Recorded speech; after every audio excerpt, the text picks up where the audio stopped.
Gebruik hierdie emotie soos in janga. Gaan haal 'n medisiekelman. Gaan haal 'n medisiekelman. Oom Van, sy roep na jou. Oom Van, sy is lief vir jou. Oom Van, dis haar hart onthou. Oom Van, baie te oom Van. Oom Van, baie te oom Van. Hardloop na die waters van die grote verluisie. Janga grootste dokter het gesorg vir doorgoed van die hart, ja. Soos in janga, gaan haal 'n medisiekelman. Gaan haal 'n medisiekelman. Oom Van, sy roep na jou. Oom Van, sy is lief vir jou. Oom Van, dis sy hart onthou. Oom Van, baie te oom Van. Oom Van, baie te oom Van.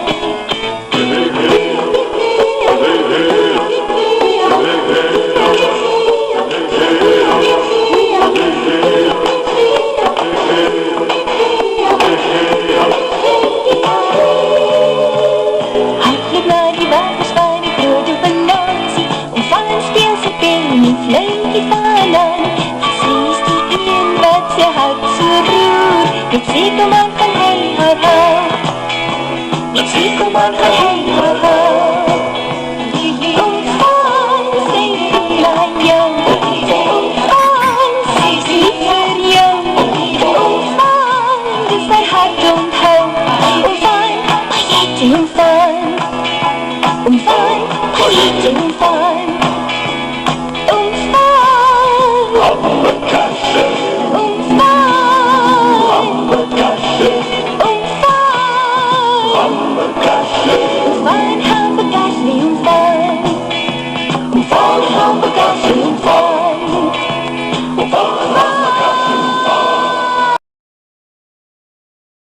Good evening, goeienaand everybody.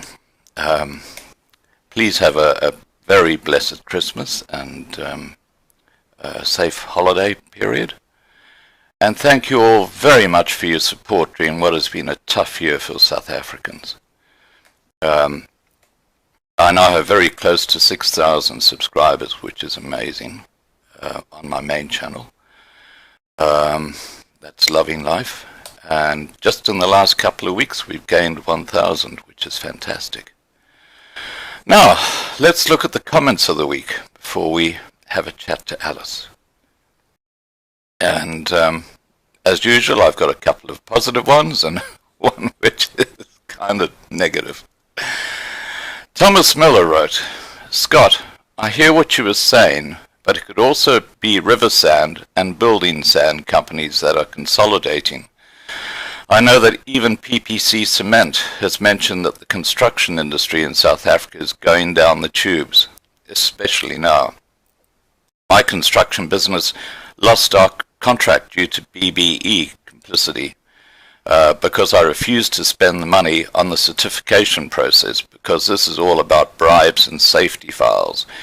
Examples, the company I contracted to at the time wanted me to spend 8,500 Rand for a personal consultant to give my existing file a makeover, which was bullshit. Since then, I've personally avoided doing any business with a BBE certification because this shit has been going on long enough. And since I was the age of 18, and I'm now 44, they will never stop shoving shit down your throat and keep telling you it's honey. So I told the company I contracted for, do me one big favor and I will stop it. Forget it. And he just goes into a rant. Sue Sutcliffe wrote, now this is interesting. New Zealand is also seeking labour in the smaller port towns, working in the port. they also can't get labourers on the farms. So there's an avenue that you might like to look at. And now we have the famous negative comment. In Cosinati Bandi wrote, and he's a good friend of one Julius Malema. He apparently lives quite close to the guy. And he said, the only way to destroy the BLF and the EFF is to expose them. All they are not racist. We all know that exposing them on corruption won't destroy them. But if those who support knew that their leaders are not racist, then it's the end of the EFF. That's an interesting comment, and he actually goes to explain why he says that. He makes a few points. He says, the same Julius Malema who comes to my town in Sanin, the same Julius Malema who visits people in my hood, I don't know what his hood is, but anyway, the same Julius Malema who came to our church, the same Julius Malema who's walked in the streets that I stay, the same Julius Malema who has white farmers farming in my capital city, the same Julius Malema who employed white farmers in his farms. Now, that's also interesting. And this is why I'm actually using this comment, because he says the things that the EFF say, they're doing this just to make themselves to be famous and get votes only. So they're using racist slurs to actually gain votes. That's what they're doing. And apparently Julius Malema is not a racist. Okay, I think differently, but that's his point of view. Now, let's get to the main subject of the evening. And before I call up Alice, I'll just show you the cover of her book. Okay, now, just before I call her up, I'll give you a little bit of their background. And the first statement, or the first comment I covered about BBE, I use because it's very relevant to her family situation. And just a little bit more background about Alice and her husband. They had a successful oil purification and regeneration company in South Africa, where her husband built his own mobile plants for the purification and regeneration processes.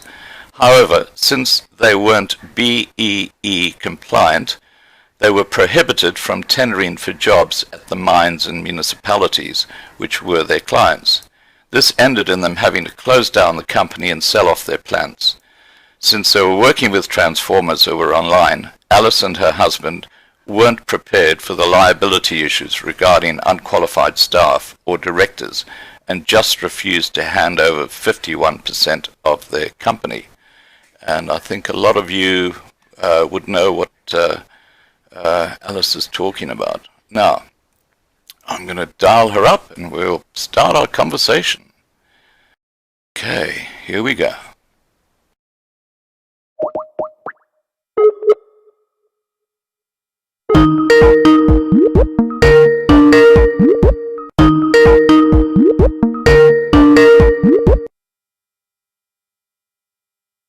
Hi, Alice. Hi, Scott. Have you got me? I can't see you. Oh, there you are. Now I can see you. Yeah, that's great. Now, you know, all those who are following the channel right now, I have to tell you that Alice looks not a day over 30. And yeah, anyone tell me I'm wrong. And she's got 2 grown-up kids. Now, behind Alice, you can see the book that she's written, My Turn. And we'll be talking about that tonight. But first of all, Alice, tell me a bit about your own personal background and you know, your own history and situation.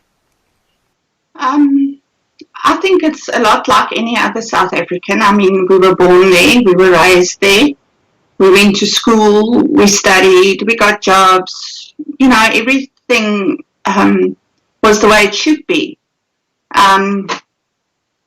We had our own company, as you mentioned earlier, and, you know, we were all just trying to make it in South Africa without getting in the way of anybody else and live in peace and harmony. And obviously that didn't turn out too well, though. But, you know, I think every South African has the same story. We were all born in South Africa. I mean, a lot of our ancestors, my ancestors, came to South Africa from Scotland, where my great-grandfather did fight in the war against the Boers. But, I mean, he eventually, you know, swapped sides and came over and fought with the Boers. Yeah. Because their passion and their love for their country, and you know, my family adopted their heritage and traditions, and we grew up with the Afrikaner traditions. Even though we English South Africans, there's plenty of English South Africans who have adopted the cultures and lifestyles of the Afrikaners, and we choose to do that.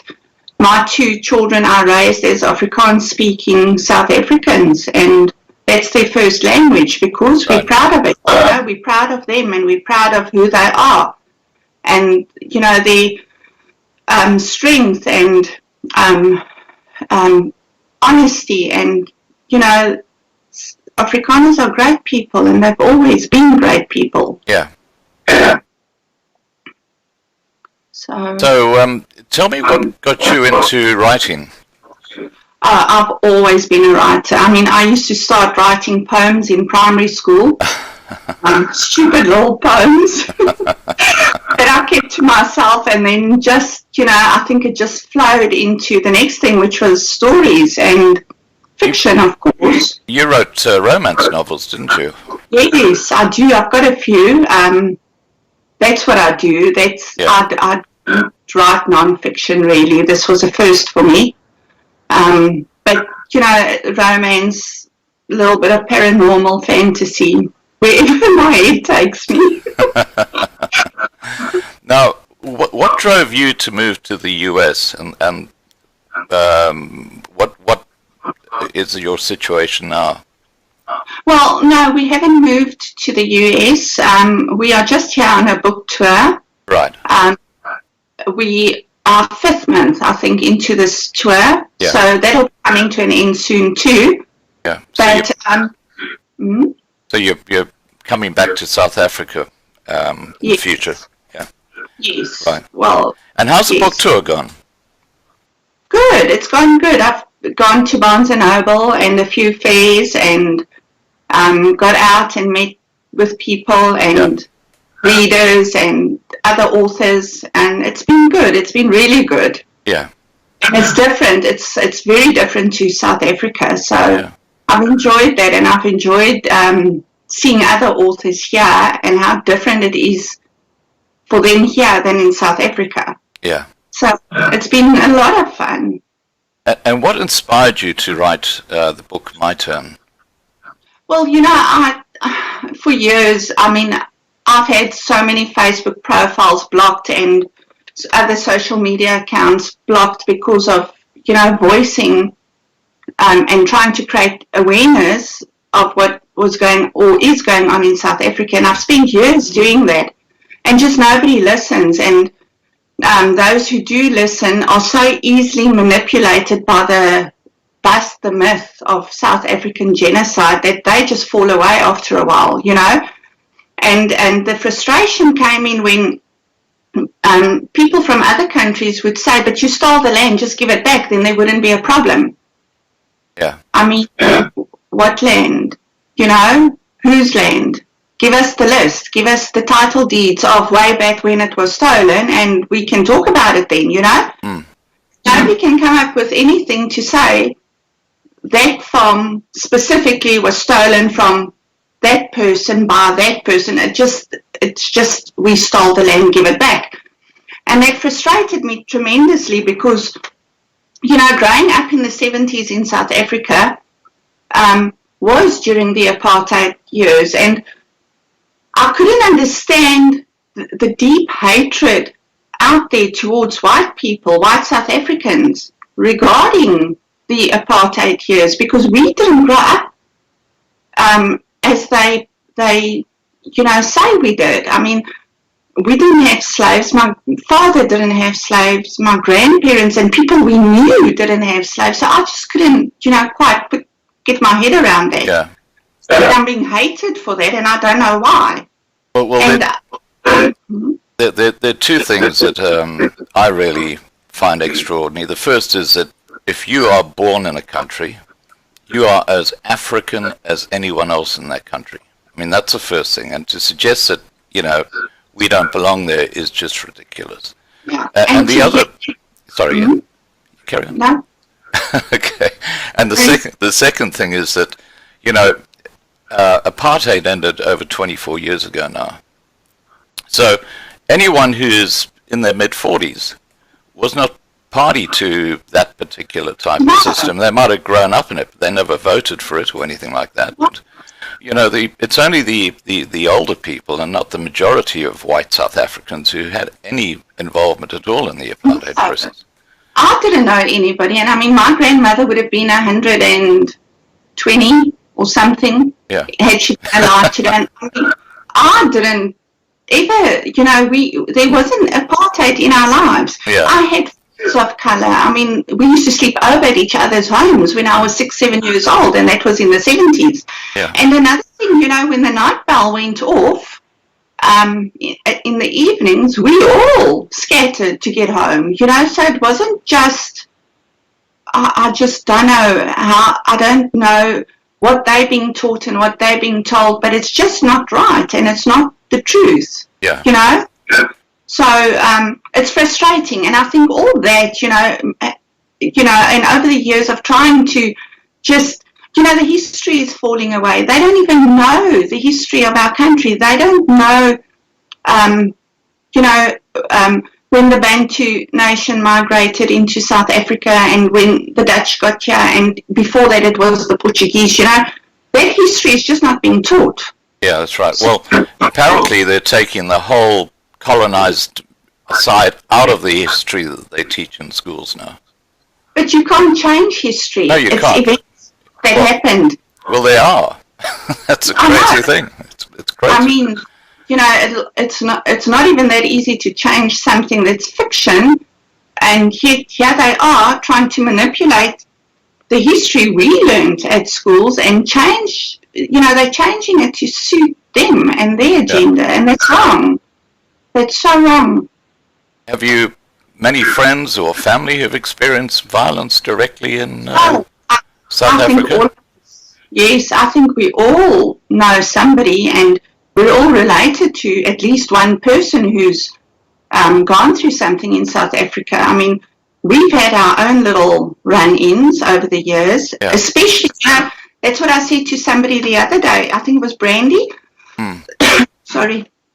I said to her, I can still remember in 2012, we were aware of everything, and we knew about the things that was going on around us, but we were still all right. We were still sitting outside. We were driving. We were buying. We were free in a way, up till around 2012. But the last 6 years, to me, it feels that it's just escalated and progressed at such a speed that when I think about it now, I've forgotten what it was like before all this. We've become numb to it, and because we've lived in it, and it's progressed so slowly over the years, and then all of a sudden it just gets worse and worse and worse. You adapt, and you get so used to the life you've adapted to that you don't even realize how bad it's gotten. And that's what I said to Brandy, actually. Now that I'm here, I actually can see how wrong things are in South Africa, and how wrong it is to live that way, and how wrong it is to raise children in that environment. And they shouldn't not have, they shouldn't have to grow up like that.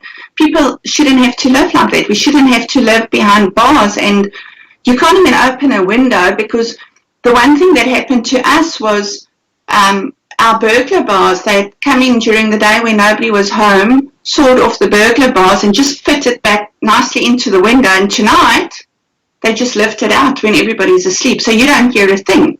Yeah. So you could live without security gates and burglar bars and walls and dogs. I mean, guard dogs, let's put it that way, and electric fencing and alarm systems, and even that isn't enough. And being here, there's nothing like that. I mean, there's no walls around the properties, there's no bars in front of the windows, there's nothing in front of the doors. I mean, that first week that we were here, I couldn't sleep because of that. And I just kept listening and wondering, what would my plan be if something or someone had to come in? Because my biggest fear is waking up to 6 or 7 or 8 of them around my bed, because you have no chance. Yeah. And eventually on the second night, I just moved a dresser in front of the door and put a slipper in under the door, and that's the only way I could sleep for a few days. And it's wrong. It's so sad that we've actually reached, or South Africans have reached that sort of stage where they're traumatized by what's happening. I mean, that is just crazy. And it takes a while just to understand that it's not normal and that you shouldn't have to live like that. And we shouldn't be quiet about that. And that's, to get back to why writing that book, we shouldn't have to be quiet about that. And we shouldn't have to be quiet about our inept and unqualified government and, the crimes that take place in our government. It's shameful, it's the level of corruption is just crazy. And stupidity. Yeah. Let's not forget that. I mean, it's ridiculous. Yeah. We had one minister highly upset about lightning, who wanted the lightning investigated because it was racist. I mean, but anyways, that's the level of stupidity in the government. Yeah, it is crazy. It's like Zuma saying that you can get rid of AIDS by, I've forgotten what it was. Having a shower. Having a shower, yeah. Yes. Now, and it was actually she claimed rape, and she passed away not too long ago from AIDS. So it was just very sad as well. Yeah. Now, you mentioned Brandy a few minutes ago, yes. and you're a friend of Brandy's, and she's doing some great work for South Africans. Oh, she's amazing. That woman was born with a sword in her hand, honestly. Now, I interviewed last week, and I'd love to know how you met her. How you came across her. I think it was just after my book was released. And we started this whole USAC. Well, it wasn't given a name yet, but we started, getting the word out and trying to see what we could do to bring awareness to South Africa over and above the book. Yeah. And that's how I think she came through. Or I'm not exactly sure how she got to us, but we started corresponding with each other, and we've been talking to each other every day, and we swap information and we download and we gather documents, and we work so closely together to try and get everything together for January. And she's such a great supporter, and she's, an activist. She is brilliant, and she reaches so many people, and people just warm up to her and they trust her. And that's the thing with Brandy, she is so trustworthy, and she genuinely cares. I think Scott, we've had people dive in and, they're going to do this and they're going to do that and they're going to save South Africa and and then a month or two down the line it dies down and, you never hear from them again. And I don't know if it's because it becomes too overwhelming or too much or daunting or exhausting, or you just can't get through to anybody. I don't know if that's the reason why. But with Brandy, she just goes at it every single day, and she gets fired up every single day, and she never lets go. So that makes us all feel a little more motivated to try harder and to just, get this done. It has to get done now. We've got one chance, as far as I'm concerned, one chance to get this done properly. And our time is running out. We're on the brink of total civil war. There's no more chances. There'll be no next time we'll get it. That's not going to happen. It's got to get done now. Well, what happened the other day to Natal Spa, where 300 Africans just raided the place, while they had guests there, and that's just before Christmas. I think those sort of events are going to lead to the whites actually retaliating. I can't see them taking that much longer. Well, they can't take much more, Scott. They can't. They've been pushed and pushed and pushed, and they've been listening to kill the Boer for years, and they've been listening to one settler, one bullet, and they've been told that the colour of their skin is a crime and their whiteness has no place in South Africa. And you can only say that so many times to somebody, and you actually just lose it and you retaliate. And I don't blame them. I mean, I've had to hear it too, and my children have had to hear it, and my son, can't find a job because he's white, The quota. There's always a quota in South Africa. There's a sports quota, there's a job quota, there's, a university education. Everything's got a damn quota, and we just never fit into it. Can you explain to people who are on my channel what BEE is and how it works and how it actually excludes whites from employment and things like that? It's Black economic empowerment, which means the majority of employees needs to be black. It's way past affirmative action. It's just plain. For example, I think there's so many anti-white laws in South Africa. I think somebody the other day said there were 600 anti-white laws.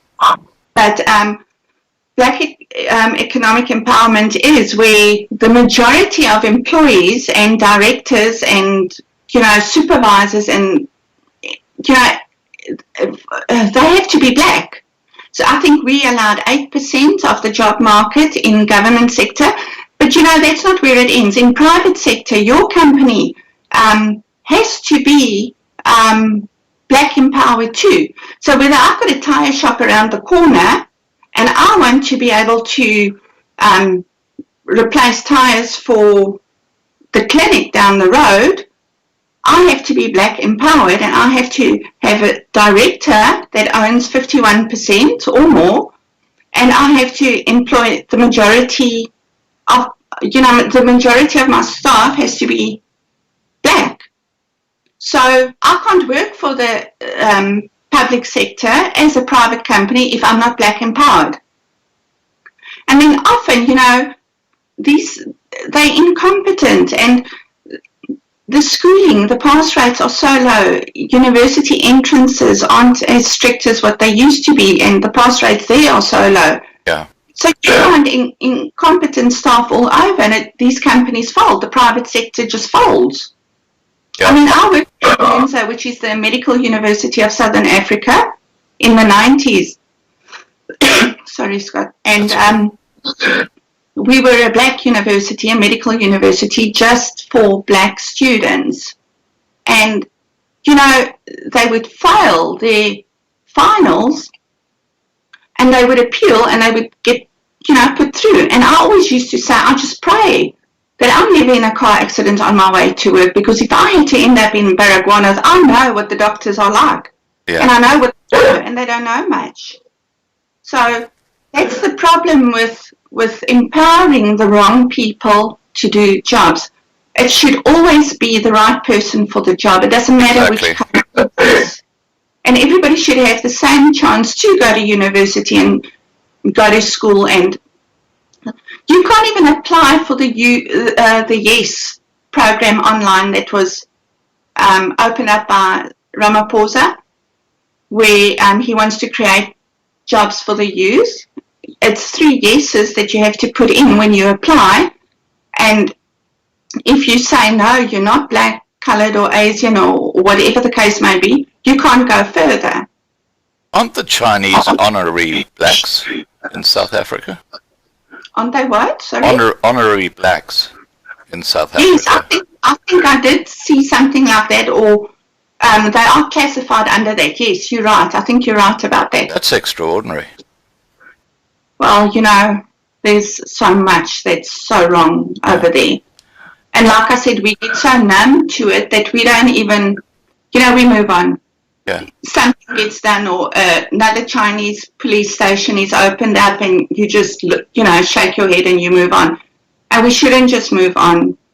We shouldn't. That's why I think things are so out of control, because nobody just stands up and fights for their rights in their country. I mean, being told to go back to the sea and go to where you came from, where the hell is that? I don't know where I'm supposed to go to. I was born in South Africa, so I must go to where I came from via the sea or die. Yeah. What I find extraordinary is what affirmative action has done to that country. I mean, you talk about that SARS lady with that famous interview she had, and just yesterday I put a video up of the COO, the Chief Operating Officer of the SABC TV, and he proudly said in this video, which I have attached, I am an intellectual lecture. I promise you. It's just crazy, absolutely crazy. I mean, it's rather like a comedy show. And I just want to get back to what you were talking about a few minutes ago, about how things are getting in the last 6 years more dangerous, and how things have changed. It's interesting that's about the time that Julius Malema started coming out and saying radical things, and it seems that he is clearly influencing and indoctrinating a lot of Africans by what he says. What are your views about that? Do you think it's Julius? Well, you remember, Mandela died in that time as well. I think he died 2013. And a lot of them had been threatening over the years, just wait till he dies, But Julius Malema is, he is dangerous. He's a dangerous kind of stupid as well. And that makes him even more dangerous. And he's reckless, and he just doesn't care, he doesn't care what he says. He doesn't care who he insults and how much hatred he incites by saying the things he says and doing the things he does. Yeah. He doesn't care. This is what he wants, and he does not hide the fact that he hates white people in South Africa. That they should die. He doesn't care. He doesn't. The more trouble he can stir up, the more votes he gets, and that's what it's all about. And the closer we get to the civil war, Yeah. He'll be the first one that hops out and runs away. He's proved that. He hides behind bodyguards. Him and this Andile idiot. Yeah, he's pretty rough too, isn't he? Yeah, but I think, they're both just wannabes and very reckless. I mean, why they aren't in prison or at least charged with crimes, that's another indication of how wrong things are in South Africa and how one-sided the law is. We don't follow our own law anymore. We follow the ANC law, and it's a law they make up, and they make it up as they go along. Yeah. I put up a video yesterday where this reporter was complaining on an interview that she was trying to put a charge against an EFF politician, and they refused to take it. They refused to lay a charge, and the EFF are apparently above the law.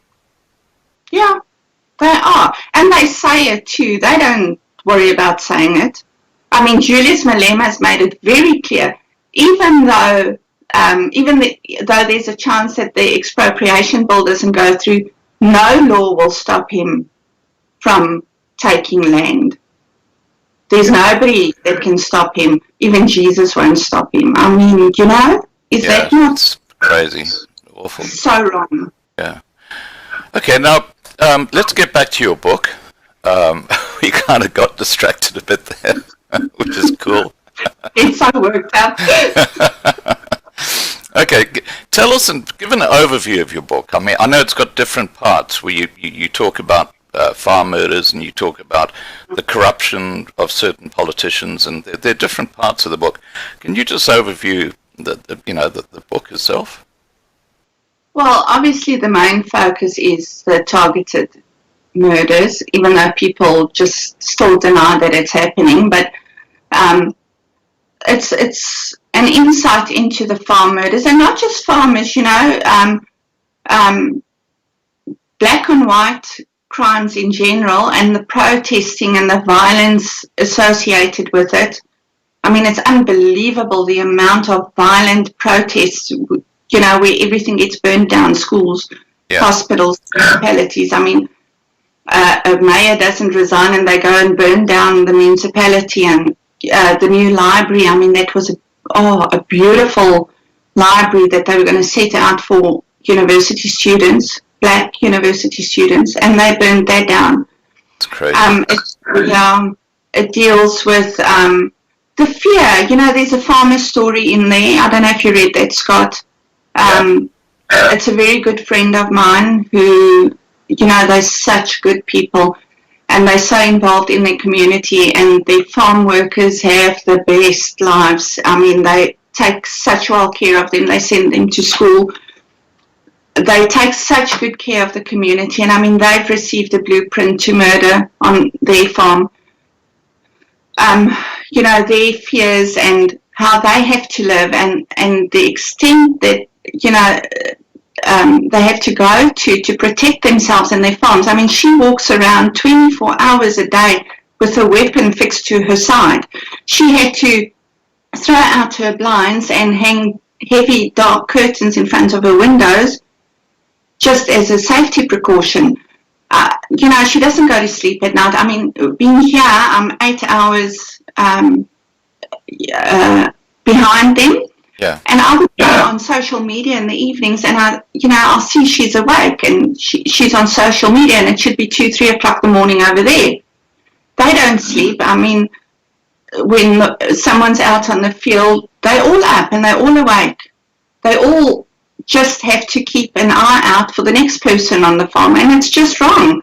Yeah, Mark from Bura, Legion, down at East London area, he said that he doesn't sleep. They actually stay up in rotation just to make sure that they don't get attacked. I mean, it's just awful.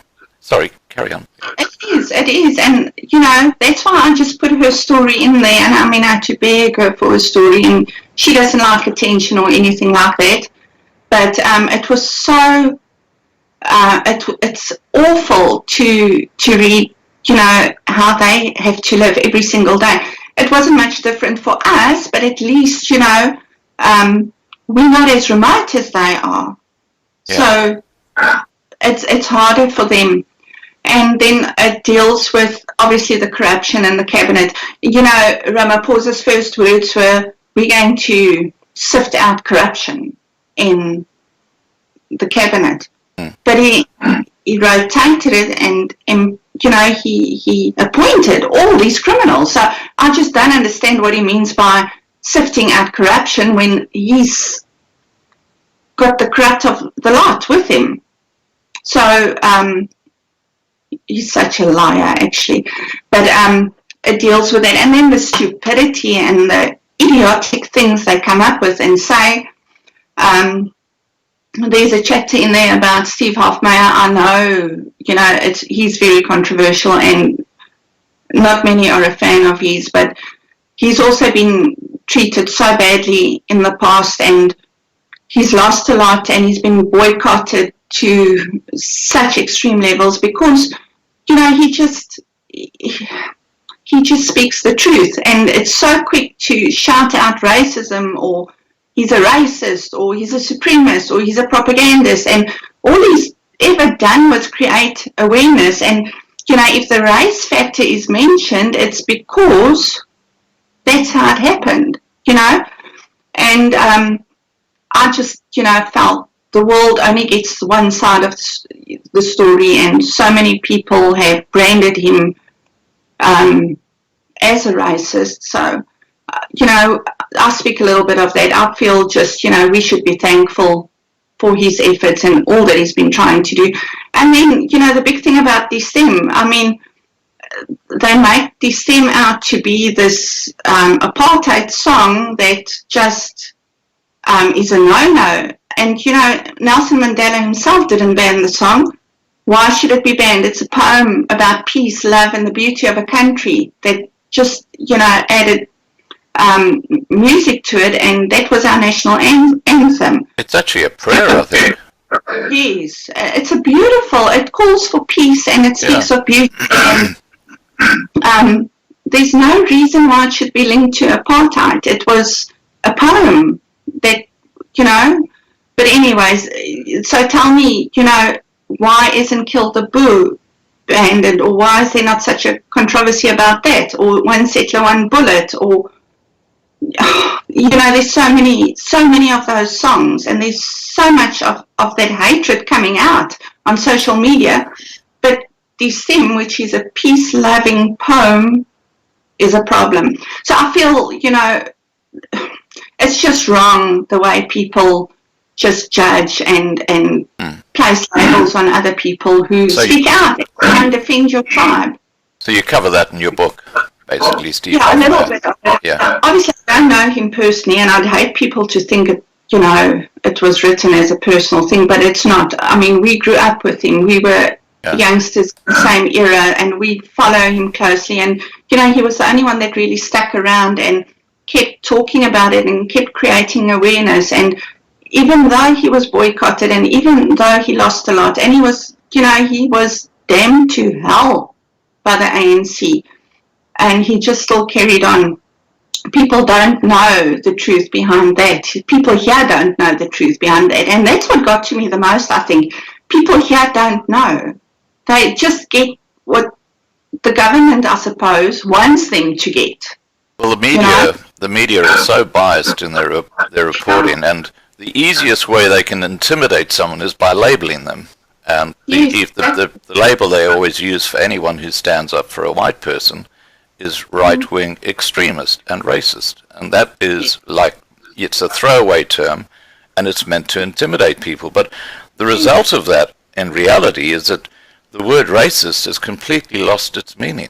Because, they throw that word out to so many people now, and people know it's wrong. So it's kind of lost its impact. Yeah, it has. Sorry, carry on with your book and the various parts of your book. Well, and then obviously we deal with police corruption and, criminals that are policemen that have actually spent time in prison and are convicted, and they're in the police force today. There's, I don't know if you know about Morris KGB Shabalala, who worked in intelligence in South Africa. I mean, he was, convicted of armed robbery in the 80s, I think. I think it's somewhere in the 80s, and he just, disappeared after being convicted, and he enlisted in the police, and he was a police officer, and he was in the crime intelligence, and only when he committed another offense that they realized he's actually the dude from way back in the 80s that should be in prison. Wow. And, he still stayed on the payroll for, I don't know, it's all in there, So the ineptness of the police, the very people that we should be able to turn to for protection, they aren't protecting us because how many of them have been implicated in these cash in transit heists and farm murders and bank robberies, and they just, not all of them, please don't get me wrong, not all of them, but you can't.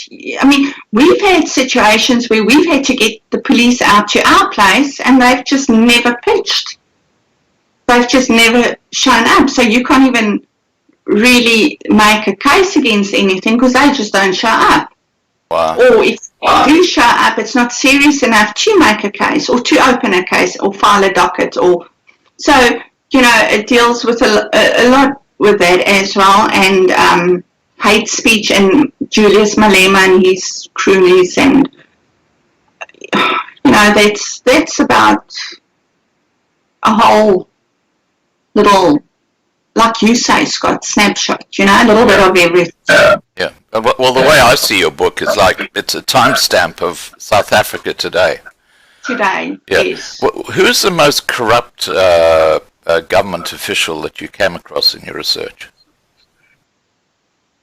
Oh, that was Zuma when he was president, I would still say, you know. And today? Today, I don't know how to choose. I mean, we've got Lindiwe Sisulu, who, you know, 10 million a year in 1 year that she spent on flowers and gifts for her staff, and people are hungry. Yeah. You know, she works with the SASSA grants. I mean, there's so much fraud and corruption going on with the SASSA grants as well. To me, you know, she portrays somebody totally different to who she is. And,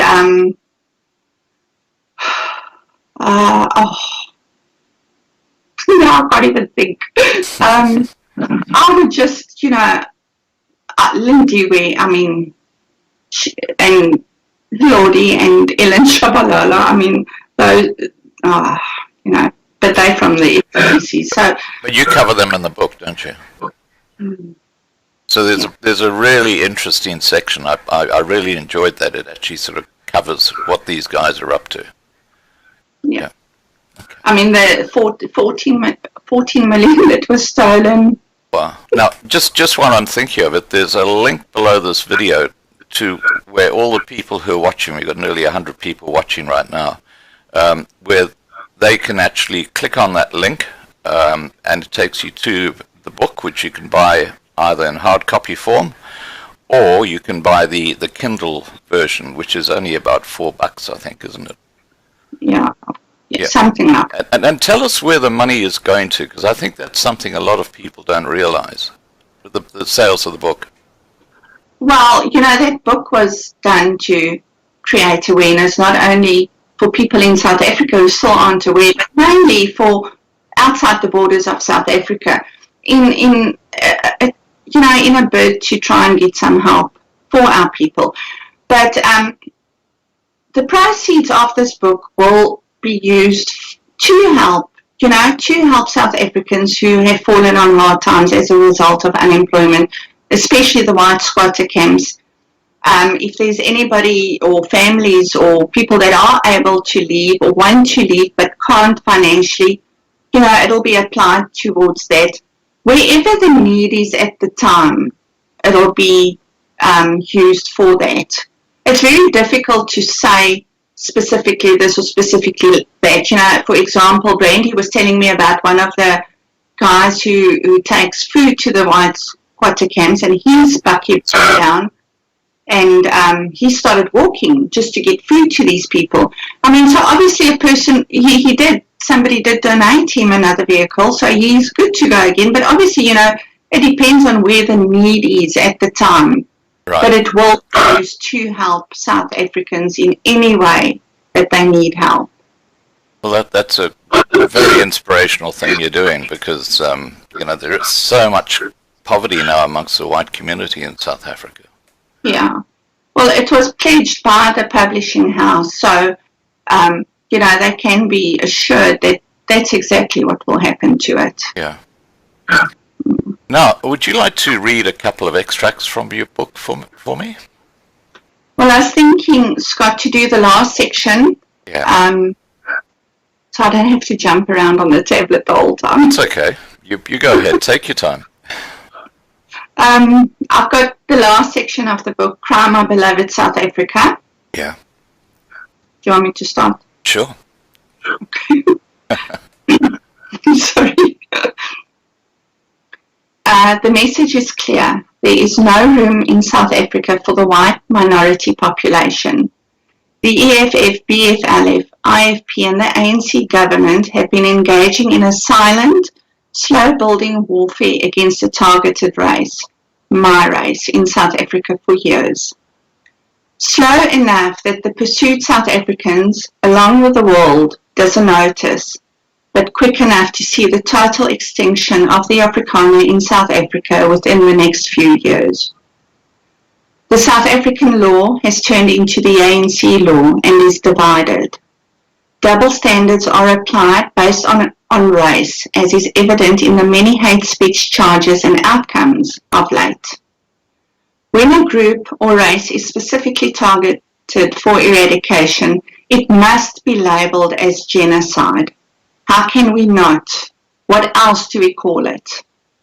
With the expropriation without compensation laws now frantically being altered and implemented, not only will many white South Africans find themselves without homes, but we will grow increasingly vulnerable and weakened by the threats to eradicate us from South Africa. Until my president acknowledges that farm attacks are soaring, until he admits that there is only a small percentage of jobs available to white South Africans, and until crimes are dealt with equally, white South Africans are now living in an apartheid era of our own. We live in prisons and hide from the world the moment the sun goes down. Bedrooms are secured, doors are locked, windows are protected, and every possible security measure available to us has been applied. Children no longer ride their bicycles outdoors or are free to engage in outdoor activities. Parks that have been taken over by criminals and unsavory characters have now become a danger zone for children. Life in South Africa is demoralizing, unnatural. South Africans are constantly exposed to scenes of universities, malls, schools, hospitals, municipal buildings, libraries, homes, and cars that are set alight and burnt down. Racism is alive and well in South Africa. It is. Violent protests are daily occurrences. Farm murders and home invasions are almost hourly occurrences. Hate speech is on the increase and goes willfully undetected. Struggle songs calling for the murder of white South Africans are chanted daily. Threats are made against the minority South Africans to run back to the sea or face a certain death. Yet, daily mainstream news and media are criticizing these accounts as nothing more than white-driven propaganda or white supremacy. How many slaughtered farmers must still be tortured and brutally murdered before the world notices? How many white South Africans must still be discovered dead on their bedroom floors in what is supposed to be the safety of their own homes before the world notices? How many children must still be drowned in boiling water, shot and stabbed before the world notices?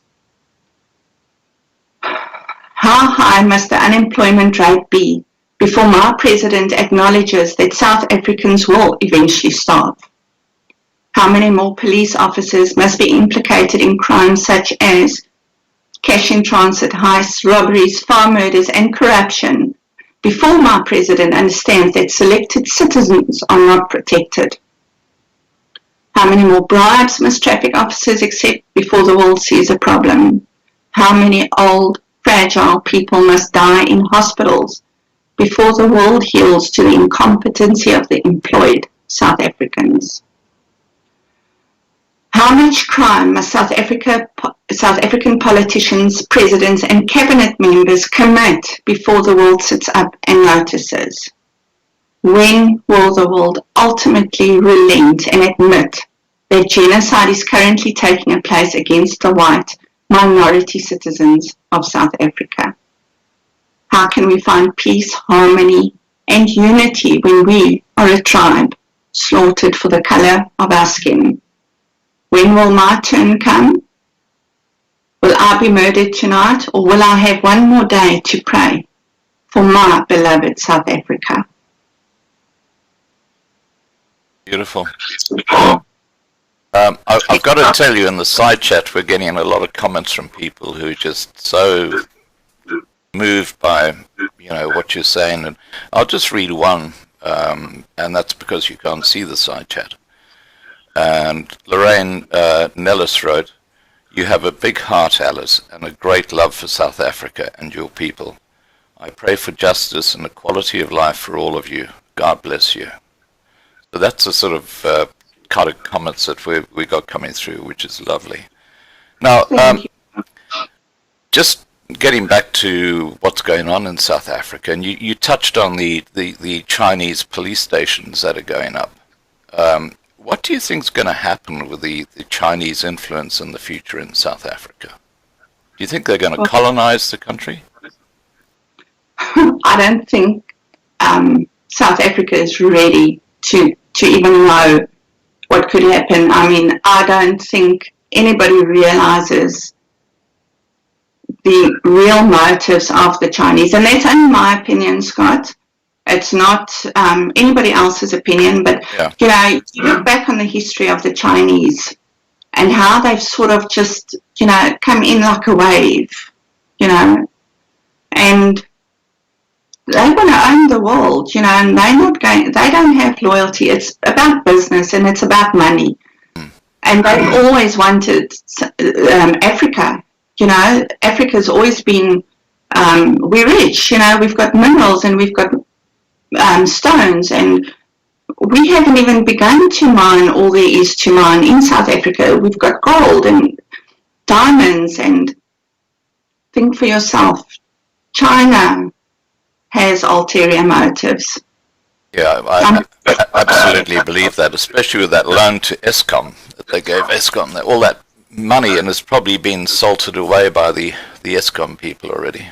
Yeah, and that bridge built between South Africa and Mozambique, I mean, that was so hush-hush, and the next moment the bridge is up and it's the first anybody hears about that, You got to wonder why. Yeah. Johan was telling me the other day that, no, it's been in the pipeline for a long time. It's easy access. Why? Why? Why easy access? For what? And who paid for it? The Chinese. No, but I mean, South African taxpayers probably paying the bill. They probably got a loan, or, the Chinese built it, but they probably got the South Africans to pay for it. No, look, the Chinese agreed to fund it. Did they? Providing that they use their own people as staff on it, for it. Yeah. And I think it's just the payback will come later, Scott, It'll come later. There's always a payback with them. So, you have to question these things, and you have to question why they are permitted to self-determine in South Africa when the white citizens aren't allowed to. Yeah. You have to question that and wonder, the schools that are opening, there's talk that Chinese will be a compulsory language in schools. And then the police stations, why should they have a different law to the South African law on South African territory? It just doesn't make sense. And of course, most Afrikaners and white South Africans are asking the question, why are non-South African citizens permitted to self-determine in South Africa when we're not, as citizens of this country? So, there's a lot going on there. Yeah. It's a real concern, and I've got a special playlist on my channel which is just dedicated to what China's doing in Africa. And there's a history. I mean, in Kenya right now, in Zambia, they're basically taking over right now. Well, that's why I say South Africa, the government and the ANC and those guys are all in for a rude awakening, because it's not what they think it is. Yeah, exactly right. Now, is there anything more you'd like to chat about regarding your book, or something we haven't covered? Well, what I would like to just talk about quickly, Scott, if you don't mind. Take your time. USAC, it's the coalition that was formed for South Africans. Right. We know that it's hard to get police reports over to them, or case dockets. The public isn't really permitted to get copies of these things, and they don't have access to it. So USAC needs everybody's story. If you've got a story, it doesn't matter what your story is. It could be about your inability to find work and support your family. It could be that you were attacked. It could be that your home was invaded, or your farm was invaded, or you were hijacked on the highway, or you were assaulted in a store, or whatever the case may be, please send your stories. If you can't get access to your case files, you get the case number. Use that and send in a sworn statement of what happened to you, because all this will be presented and it will be anonymous. Your name will never be brought up on the public documentation. So if you could please submit all those via the USAC website, which is usac.center. And that's spelled the American way. Yeah, CENTR. Yeah. Get your stories out there. Every little bit helps. We need everybody's stories. We can't just rely on news reports and YouTube videos and things like that. If you have a witness to something, send it in. If you were a witness to something, send that into. Everything will be put together and presented by the end of January to bring help to South Africa. So don't hold back on that. Don't hide from that. Don't feel threatened by that. You won't be threatened. Your family won't be threatened. Nobody will know. But we need to get that in. And we need to have an accompanying case number. If you have been in a situation where a case wasn't opened or anything like that, please make a sworn statement to that as well. But we need that, and we're trying to help. These people here are working endlessly and they don't stop, and they eat, sleep, breathe this whole cause, but they can't do it alone. And the other thing is, Scott, we need to stand up and we need to stand together, and there's so much fighting amongst us at the moment. One wrong word and the next person blasts him. It's petty. It's stupid. Let's stand together for the big things and just forget the little things.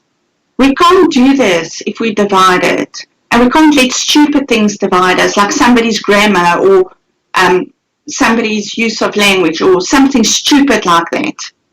So standing together is what's going to do this. And we need to do that. I totally agree. Okay, let me just have a look at the side channel. Is there anyone who's watching at the moment who'd like to raise a question for Alice? It just takes a few seconds for the comments to come through. And Rob and Linda said, "Well said, Alice. Thank you, and God bless South Africa." God bless you too. Now, just while I'm waiting for people to respond and put questions up about your book, what I'll do is I'll actually copy this interview and I'll put it on my main channel as well. And I'll put the USAC website address below it so that people can just click on that and go straight to it. Okay, Yahuwah's Warrior says, when will pre-orders be released? Pre-orders for? The book, I guess. Yahuwah, you can buy it right now online. It's available right now through Amazon. Amazon, Barnes & Noble, just about everywhere. It's just not in the South African bookstores. There's always a problem getting books in from this side into the South African bookstores. But if you like, you could request it from your bookstore and they will either order your copy or stock a few copies. Okay, and there is a link down below this interview where you can actually click on that and go straight to the place where you can order the book through Amazon. Yeah. Okay, so Yahuwah is going to try Amazon.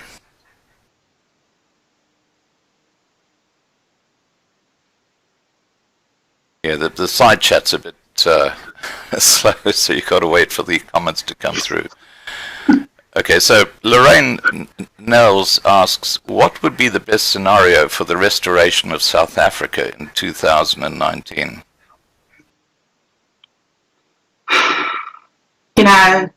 I don't know. There's so many ways it can. I'm not sure that it'll be as easy as that, and I don't think it'll happen overnight. But, we need to get rid of the ANC government and its corruption and the hatred, and we can't have that government. We need to have a fair government. We need a government that'll enforce the law and that'll enforce it equally and fairly. And, is that can you still hear me? Hello? Hello? Scott, are you there? Yeah, I'm back. Sorry, I just had to get rid of my dog. That heavy breathing you heard in the background was my dog.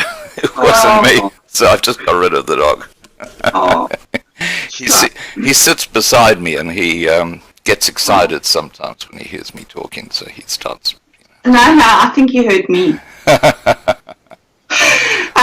But anyways, what I was saying is, South Africa's, it's been broken and, basically burned to the ground. It's not going to happen overnight, but it can happen. And we need to get the right people in government, and we need to have equal opportunities for all South Africans. And a race shouldn't be condemned to hell because of the color of their skin. It was never like that, and it should never be like that. Yeah. The world needs to give us that support and help us achieve that. Well, the trouble is the mainstream media. I mean, they're the ones who are covering up what's going on, and that is a huge issue as far as I'm concerned, because I wrote a book in 1999 called Murder by Media, which is about how I can send you a PDF of it. But I was branded a racist because I wrote that book, and I know what it's all about. But okay, now Nira Kasoti says book is amazingly well written, and and Christo Pretorius says, do you think that our white South Africans can stand together? Yes, we can. We always have, and there's no excuse not to. We are strong, and our men are strong, and our women are strong, and we've got the best hearts, and we've got God, and we've always had that. The only thing is, we've been listening for far too long how shitty we are. Sorry, how too white we are, and unwanted we are, and how useless we are, and how we've been branded thieves and murderers, and we've been hearing that too long. We've been listening to songs like Kill the Boer too long. We've been listening to how everything in this country is wrong because of us. And that has weakened us a little bit. And that has made us angry. And that's made us sad. Yeah. And that's made us distrustful. More than anything, it's made us distrustful. So we can stand together. We just need to wipe those things out, put them out of our minds, and don't believe that, because that's not who we are. We've always stood together, not just in the Boer Wars and in the 1800s or wherever. We still do it today.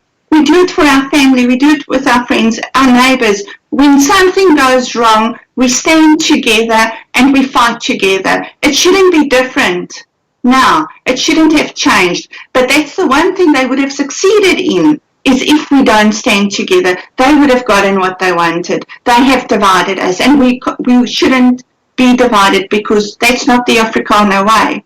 That's not the heart of the Afrikaner. We stand together always, so we can. Now, Lloyd Arundel says, got your book on Amazon, and he paid £13 for it, so he must have got the hard copy. Eugene Marais, Alice says, we thank you.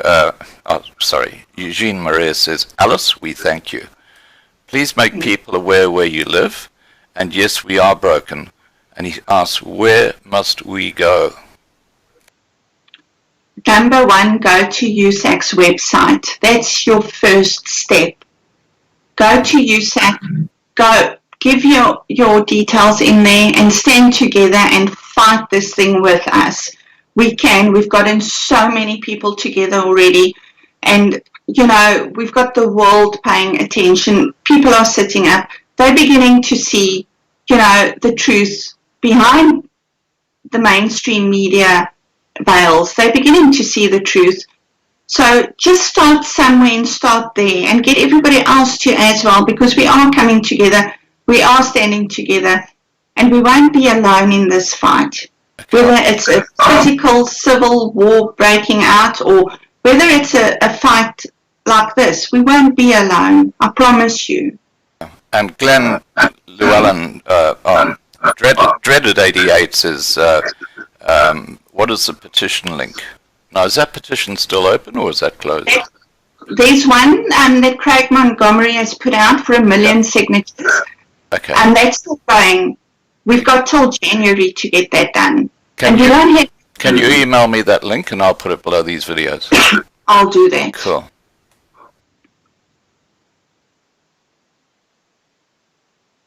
This guy says the mainstream media is killing us. Yeah. But they're killing themselves in the process, because if they think they're exempted from any of this, they are wrong. Yeah. War doesn't care what you've done for a living or how you've protected your country from, it doesn't care.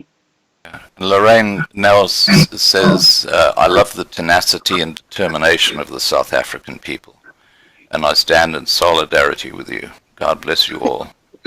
God bless you too. Thank you, Lorraine. We can do this. Not So Golden just says, purchased your book, reading it now.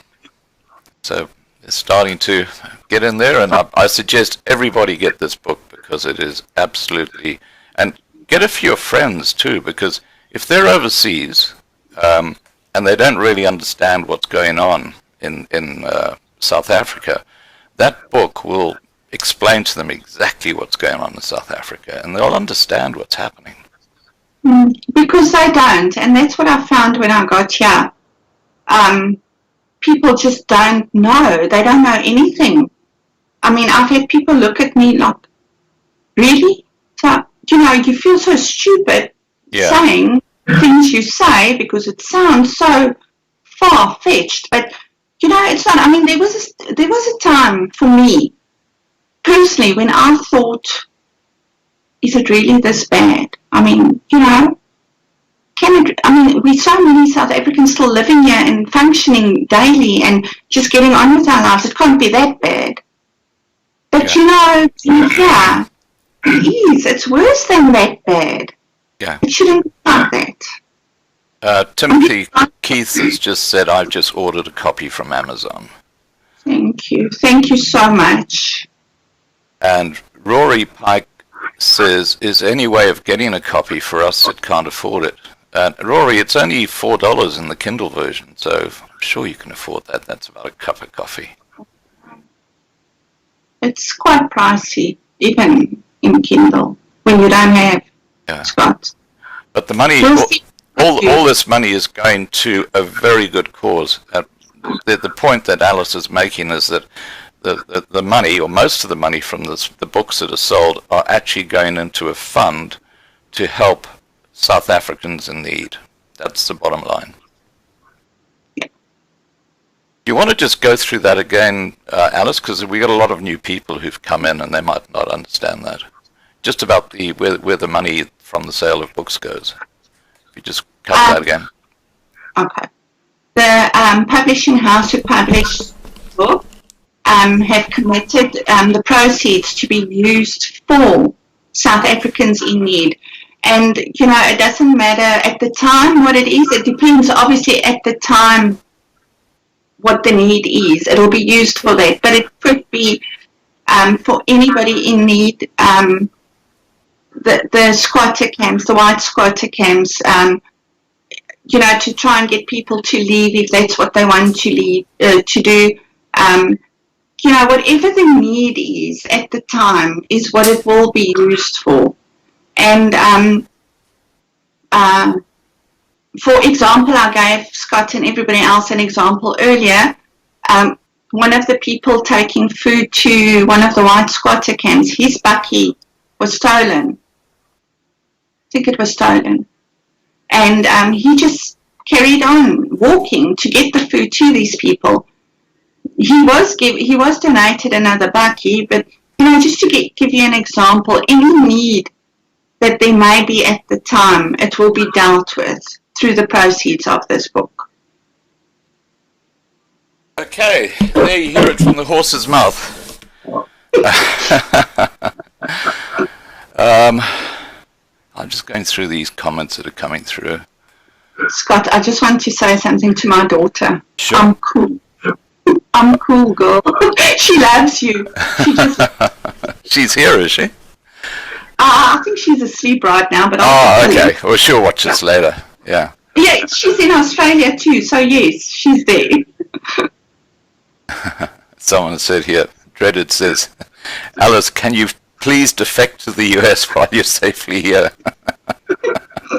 Oh, well, let me tell you something, Scott. The hardest thing in the world to do is for a South African to be able to leave. And, that's what frustrates me enormously, because we keep hearing, leave, go back to where you came from. Mm. But where we came from won't even have us, supposedly where we came from. It's the hardest thing in the world is for a South African to be able to go to another country and ask for safety, because the borders just aren't open for us. I can understand we're a shithole at the moment, but the people aren't, and they're not making it easy for South Africans to be able to leave. So that's a challenge on its own. Yeah. It's always so easy to say, why don't you leave? Who wants us? And when we get there, they won't want to keep us. So where do we leave to, It's not that easy. It's not about getting on a plane and going. Yeah. So a lot of us and a lot of South Africans would give their arms to be able to leave. But the borders are closed for us. You know what I find extraordinary is that white South Africans are so compatible with Western culture. I mean, they've got the same religion, they've got the same beliefs, they've got the same, just about everything. I mean, they might speak Afrikaans, but hey, don't hold that against them. Oh, we speak English too. Yeah, I know. But, they're bringing in people who don't even speak English, who are a different religion, and they're bringing them in as refugees, millions of them, and they're creating these little squad camps or little areas that they hang out, and they don't change at all. And it's like the Trojan horse you're bringing into your country. It's crazy. So let me just... But Australia has been so welcoming that they have started allowing South Africans in. But, there's the problem with the age limit, 45. Yeah, that's and right. Myself, my husband is 51 and he can outwork any bloody 20-year-old. Why put that age limit on people that are still healthy, who have no health problems, blood pressure problems, anything like that? Mm. And that boycotts people who've got so much wisdom and experience and have a good 25 years left to offer to an economy, So that's a little bit of a spanner, because what do you do? I'm older than that, and they would say no to me because I'm older than that, Yeah. So that's the other thing that's a little bit daunting for the 45 plus people who still have so much to offer. And also when people have got family that they're going to have to leave behind, especially elderly family, they find it hard to leave. Now, very interesting comment here by Sophia Kalayu. And she says, you are dead correct, Alice. I've suffered here as a Khoisan claiming asylum. It was my worst nightmare here in the UK.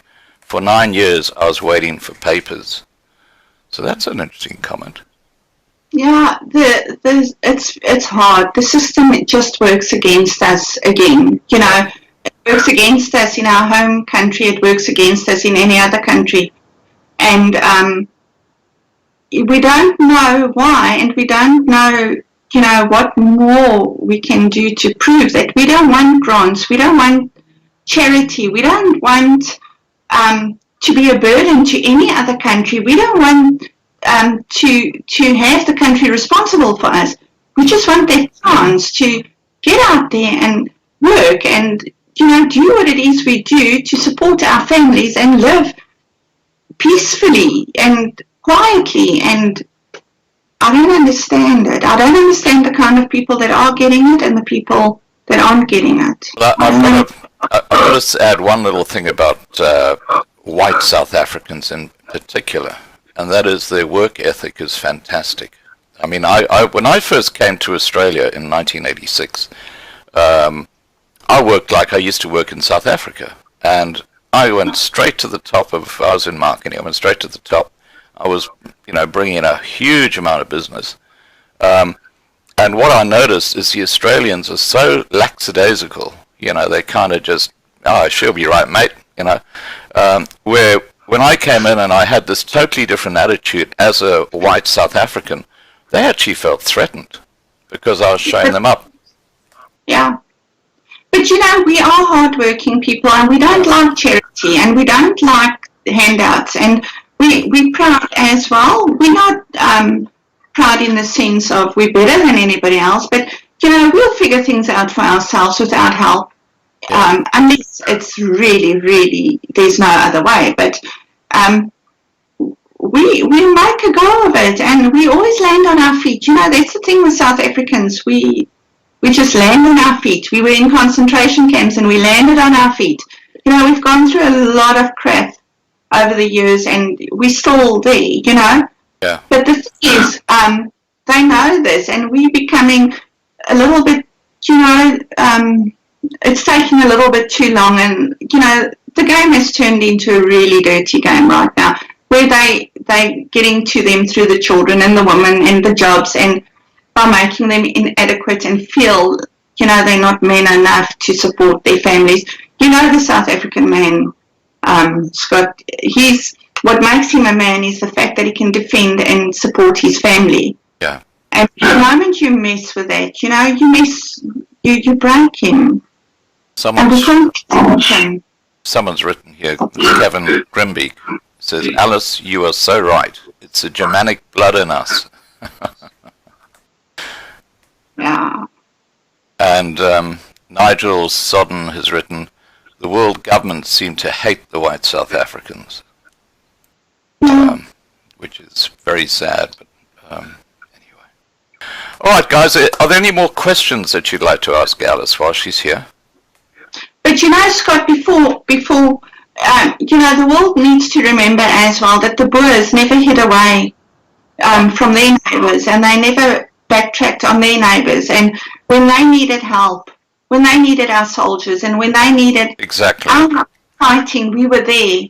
Yeah. We didn't ask questions, we didn't hesitate, we didn't back off, we didn't step down. We stood beside them, and they fought with them. Yeah. Would it be so bad just to return a little bit of that and help them today? Yeah. Now Dreaded has written, tell Alice there's no age limit for America.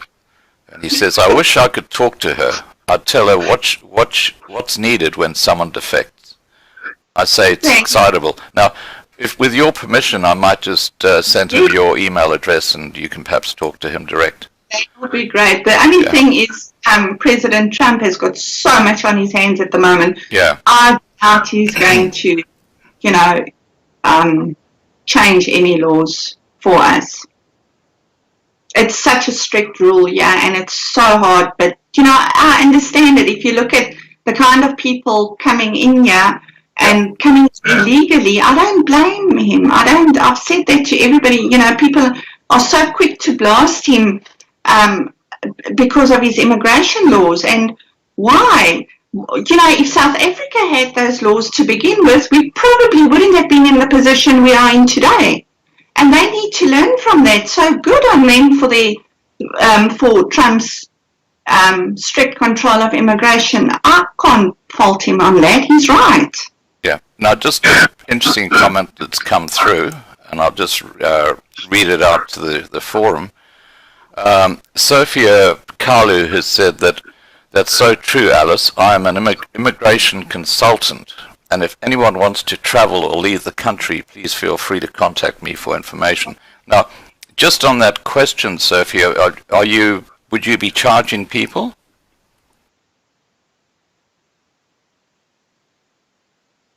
I'm just waiting to. Amazing how people really do come together. Yeah, they do.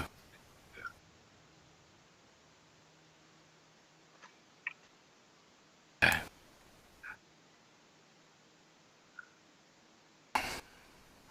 Just waiting for Sophia to put an email down here so I can authorize it, and then we'll. Okay, what sort of fee do you charge, Sophia? Oh, she charges fees.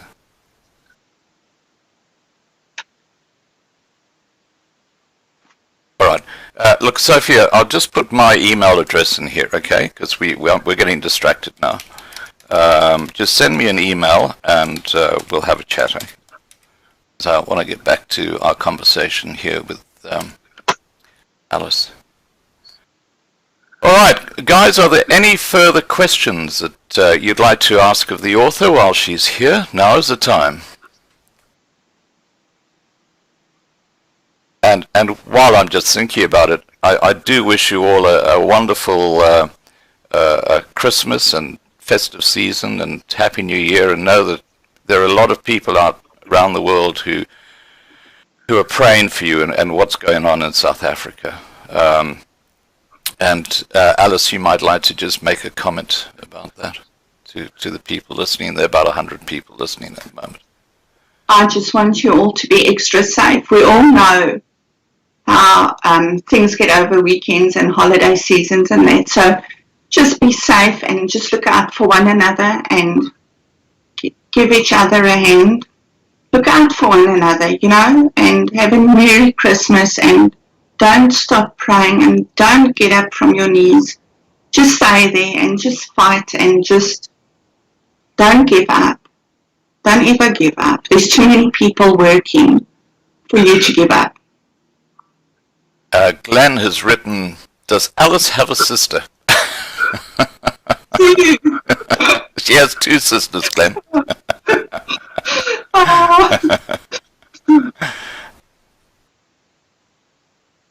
How are you going for time, Alice? I don't want to, you might have things you need to do. You okay for time? Yes, I'm good. Okay, cool. Okay. Now, Stuart Campbell has asked, is there a local South African fund that we can donate to? Yes, there is a, Brandy actually created a GoFundMe account. I'll ask her to come and put the link up. Cool. And I can just put it up underneath the video. Got it. Yeah. Yes, please. She's managed to do quite a bit over there, and all the other funds are they just don't go to the right people. Yeah. And this is one fund we know where it's going and what's happening with it. Yeah. So, what are your plans over Christmas and New Year, Alice? Well, I've never had a white Christmas before, and it started looking like we won't have one. And then this morning, I just looked out, and it was just snow. Mm. And it was How lovely. How lovely. But it only lasted about a half an hour, and then it was gone. So I'm just hoping, I'm praying maybe just Christmas Day would be good. But we'll be here, and we're spending the day with friends of ours that we've made here. Yeah. So it's really different. It's so over the top here, and trees out in the roads and on the sidewalks, and the decorations. And in South Africa, you can't even have a porch light on and they'll seal that, so it's just so different here. The streets are beautifully lined and lights, and it's beautiful. I put a video up yesterday. I was watching ABC News, and they have some excellent documentaries, and there was one about farms now actually setting up campsites on the farms which are quite close to the cities. And what happens is that, you can actually, through the internet, you can book to go and set up your tent on someone's land, on a piece of farmland. And I put that documentary up yesterday on my channel, and I said, you cannot do this in South Africa. No, no. There's no ways. I mean, even your inside isn't safe, you know? Yeah. And it's so odd because, yeah, I mean, Amazon, for example, I mean, I like Amazon, and they would deliver something to your porch, and you won't know it's there. And like 2 days later, after you've gotten the SMS to say, oh, your parcel's been delivered, you go out, it's still on your porch. Yeah. You know, things like that, the little things, you know. Yeah. Nothing's safe in South Africa. No. Oh, Stuart Campbell's written, thanks, Scott and Alice. By the way, my mum's name is also Alice. Oh, is it? Oh.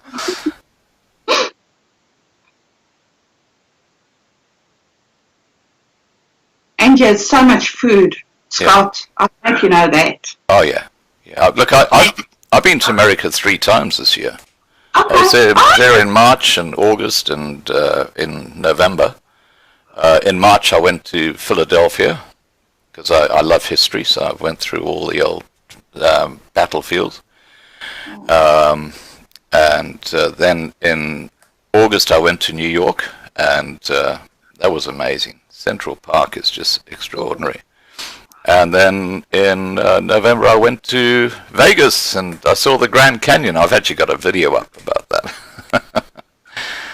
Yeah. My daughter had a 6-week tour in the US as well, and she went to Vegas, New York as well, and a few other places, Miami, a few other places, and she just loves it. Yeah. Corrine Donna's here. Corrine, lovely to see you here. I've got some people who have been with me from the very start when I started my live streams, and Corrine is one of them. In fact, my first live interview was with Corrine. Oh. That was a while ago now, and she's a lovely lady. Just see if there's any other questions. All right, guys, this is the third call out for questions for Alice.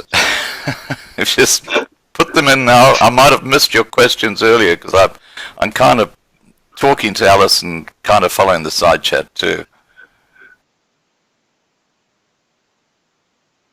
Rory Pike says, thank you, Scott, for these Sunday live streams. They are now the highlight of my week. And he says, thank you, Alice, for donating your time. Oh, it's a pleasure. Anything. All right, and Nigel Sodom has asked, how is the US faring with the ultra-left going bonkers? Is there any hope there? How's the what? The US faring? I don't want to talk US politics here.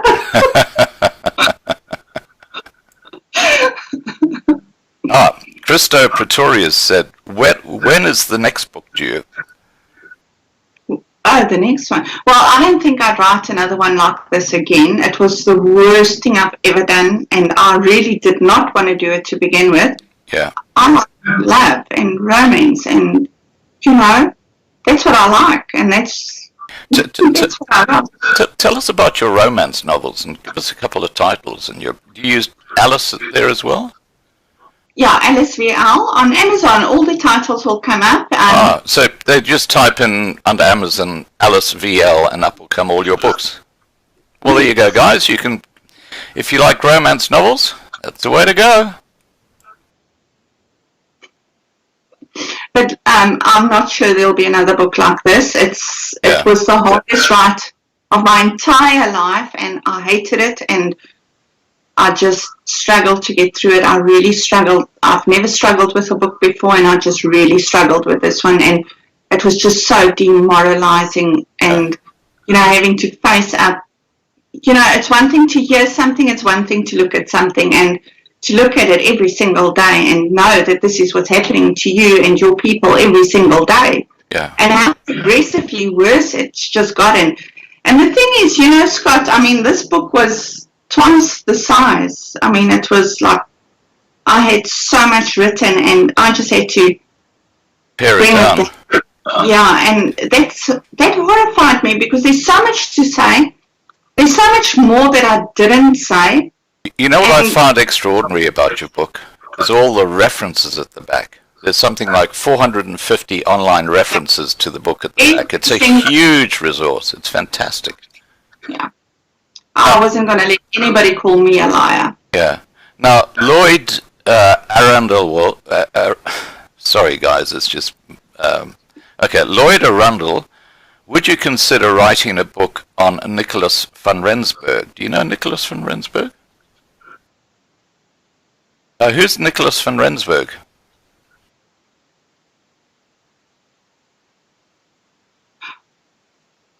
Isn't that Sinner? I'm not sure. I'm just waiting to see what he says. And Christo Pretorius said, did you receive any threats regarding your book? Yes. Oh, what? I mean, just make sure, what was the one? I don't like white people, and I want white people dead, and you next. Wow. Yeah, now I've got a few of those, but, you know. Yeah. We anyways a target, so this doesn't matter. Well, when you write a book, you kind of put a target on your back, don't you? Well, you know, Scott, we all have these targets anyways. Yeah. And we've been quiet too long, and people here and all over the world, they just don't know. And if that's the way we have to fight this war, then that's how we have to do it. Yeah, it's just a shame that there's not some inspirational white leader in South Africa at the moment. I'm sure there will be. I think we've got enough, and I think just the moment that these guys just can get up and stand together and say enough is enough and stop being crippled by the people around them, that, you know, their sole aim every single day is to break us down. Yeah. If they can just rise above that, the Afrikaners are, there's no nation that can compare to the hearts of the Afrikaners. Yahuwah's Warrior has written, thank you for your voice, Alice. God bless you and your family. Thank you for listening. Kevin Greenbeck has written, cheer yourself up, Alice, with a song by Smokey and written by Craig Norris called Living Next Door to Alice. I think that song is older than I am.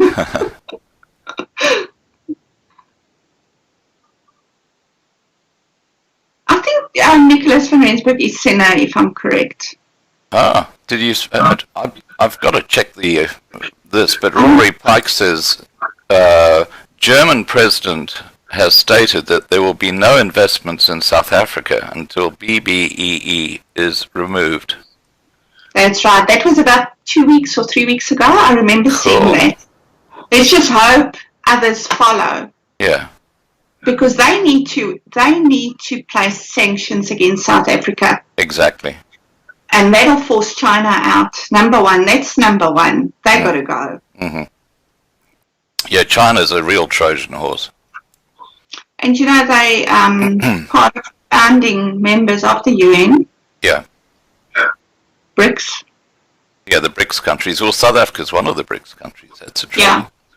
So the moment, you know, sanctions are put in and genocide, well, if genocide is declared and sanctions are put in, China has to leave. Yeah. Sophia Kalu has written, Alice, I'm so proud of you, and stay strong and be courageous, girl. We are with you, and we pray for all of you. Keep on, girl. Don't give up. Oh, thank you so much. And you guys don't give up either. And thank you for standing. Okay, now, Lorraine Niels has written about this fellow van Rensburg that someone raised. Remember about that Nicholas? Mm-hmm. Okay. She says, Sina van Rensburg was a visionary who had psychic abilities for the future of South Africa and foretold of President Trump. I think that's what they're talking about. I know who Sina is. I mean, I think we all know who he is, and we all know how accurate his statements have turned out to be. Yeah. But the problem with that is we can't present that to the world because, you know, they won't understand it. They don't understand it, number one, and you know, there's a little bit of fortune telling involved and things like that. We all know Yeah. what he's predicted, and we all know what has happened, and we've seen a lot of the things that he's predicted work out that way. But at the end of the day, that's not something we can present to the world. Yeah. Unfortunately, because a lot of religions also will discard that. Yeah. So I know exactly who he is. I thought it was him. He's been on everybody's lips for years, and there's always been a whisper about him. Yeah. Okay, I'm just seeing what else they have to say here. Oh, Nigel Sodom says, my wife is Afrikaans and she is such a gem. I have to tell you, and I absolutely make no bones about this. I used to work very close to Pretoria, and Yes. there's a shopping centre. It was a mall. I think it was called Sunnybank, and they had a mall there. Sunny Park. Sunny Park Mall. That's it, Sunny Park Mall. And Sunnyside. hang on. I used to hang out there as a teenager. Anyway, so the reason I'm raising this, I just saw a post come up, and I'll deal with that in a second. But the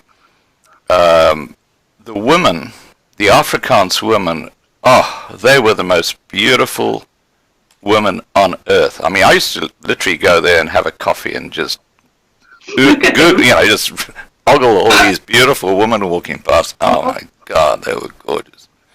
Okay, now getting back to the side channel.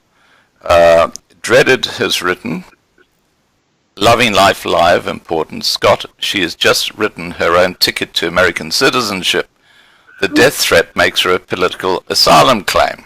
So that's what his comment is. I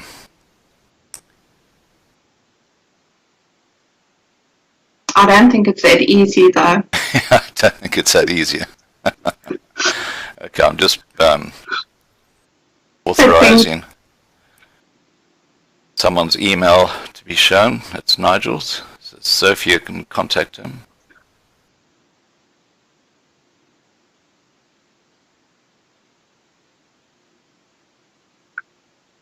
All right, guys. Look, I'll close off the channel shortly unless there are any further questions. And if I have missed your questions, please just post them back up there again. And I'm just watching the side channel very closely now. So if I've missed you, please just type it again, and I'll ask Alice. It never used to be a dump, Clinton. It used to be beautiful. Oh, there was no other country second to South Africa. Yeah.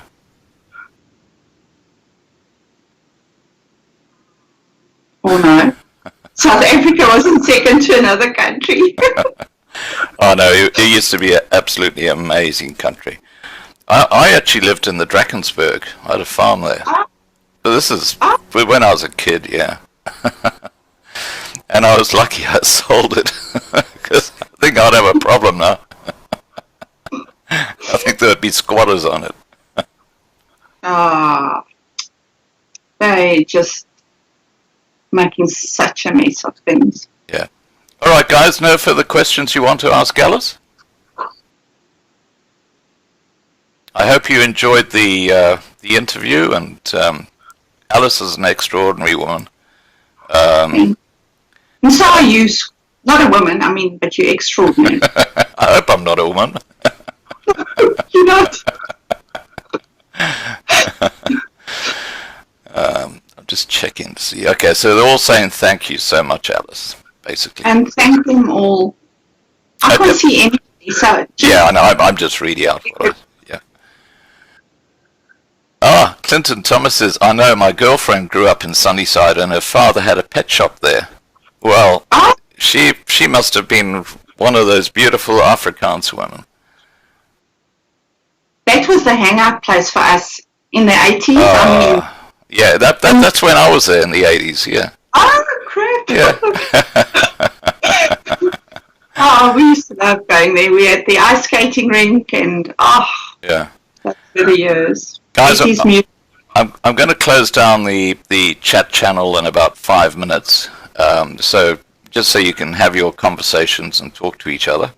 And I'll just keep Alice on until I shut off, because there might be some questions that people want to ask. Lorraine Nellis wrote, "Many thanks to you both for a lovely evening. God bless you all and have a lovely Christmas and a peace for the new year." Merry Christmas to you too. And Stuart Campbell wrote, "Merry Christmas to both of you. God bless Alice and Scott." Thank you. Bless you.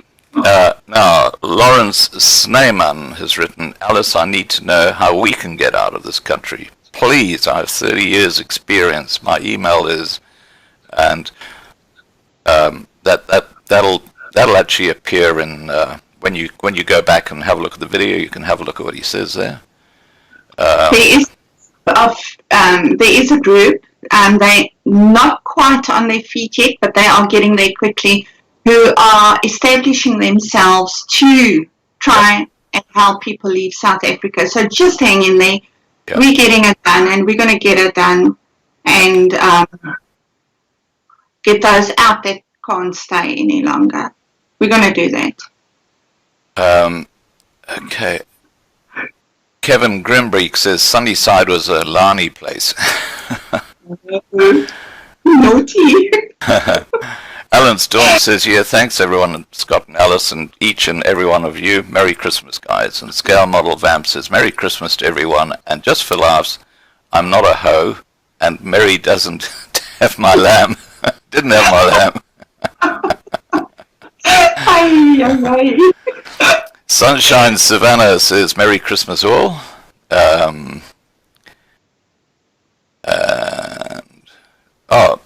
Rob Linda asks which part of the US you're based in at the moment. Well, you're traveling around, aren't you? With your book tour. Mainly in the state of Illinois. Okay. Lawrence Neyman says, "Alice, thank you, God bless." And Glenn Llewellyn, Glenn's one of my very original subscribers and followers on the live channel. He lives in, I'll get it right this time, Glenn. He lives in the southern part of New South Wales. Don't mention Victoria, huh? I always say Glenn is from Victoria when he's not. He's from New South Wales. He's got a farm there. Rory Pikes asks, "Is Madagascar an option? Exchange them with us?" I actually think Madagascar, you don't even need a visa, but I'm not too sure, but I think so. Oh, okay, that's an interesting thought, isn't it? There's a few that you actually don't need a visa for, that you can travel on your SA passport. Mm-hmm. Nigel Sodom says, "Merry Christmas." Nero Casa says, "Hacienda Casfius Mensa." Hacienda Casfius. Malcolm Stark says, "Happy Easter weekend all and Merry Christmas." Easter's a bit far away, but anyway. Thank you. Jeannie van Billion writes, "Mooi season aan allemaal, hou vast aan onze Almachtige." And Kevin Grimbick's written, "Gets really cold there, Alice." Oh, please. Oh.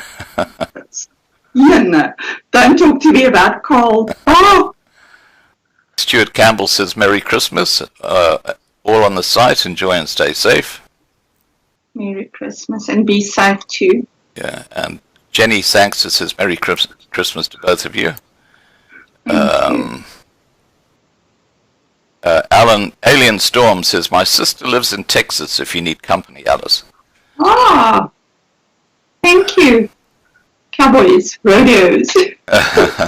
Dolly Little wrote, "I love the show. Proud of you, Alice. We all need to stand together. It's time." Yes, it is time. And Christo Pretorius wrote, "Voorspoedige Kersfees en geseënde nuwe jaar." Excuse me, my Afrikaans is a bit scratchy. Voorspoedige Kersfees en geseënde nuwe jaar. You too, just the way around. Jack F. wrote at LL, "Jy moet jou Afrikaans polish, man." Yeah, polish it off, Scott. Polish it out, yeah. All right, guys, I think we've pretty well covered everything we can. It's been a fantastic show, and thank you, Alice. You've been an absolute star. Thank you, Scott. Thank you for having me. I hope your book is just going to take off and be a huge success for you. Because I just hope it reaches what we wanted to reach. That's all that matters. Yeah. My other books are there for that. This just needs to reach the right people. Now, guys, if you want to get a really good romance novel, remember it's Alice, VL, and you can just type that in. So it's Alice, one word, then space, and then VL, one word. And you'll see all her books, including her romance novels. So you can buy those as well for your family and friends. All right, guys? Have a great Christmas. Have a great evening. Our thoughts and prayers are with you. I'm just going to shoot across to this scene. Our thoughts and prayers are with you guys in South Africa, and to all my subscribers all over the world. Thank you for supporting this channel. Next year I will continue to follow the same sort of process where we'll have a Sunday night 8 p.m. Discussion. I won't be having a Sunday night discussion on the 31st, which is New Year's Eve. I think a lot of you will be busy and there'll be parties and stuff like that happening. So we will leave next Sunday, being New Year's Eve, but certainly on the following weekend I will have a live stream and we'll have another guest up and we'll have another discussion. All right, guys? Have a happy New Year, have a great Christmas, and catch up with you soon. Take care. Bye. Hang on, I've just put Alice on for a second. There you go. Alice is saying goodbye. Yes. Have a Merry Christmas and be safe and stand by each other and stand together and just be safe, please. All right, guys? Tot ziens. Tot ziens.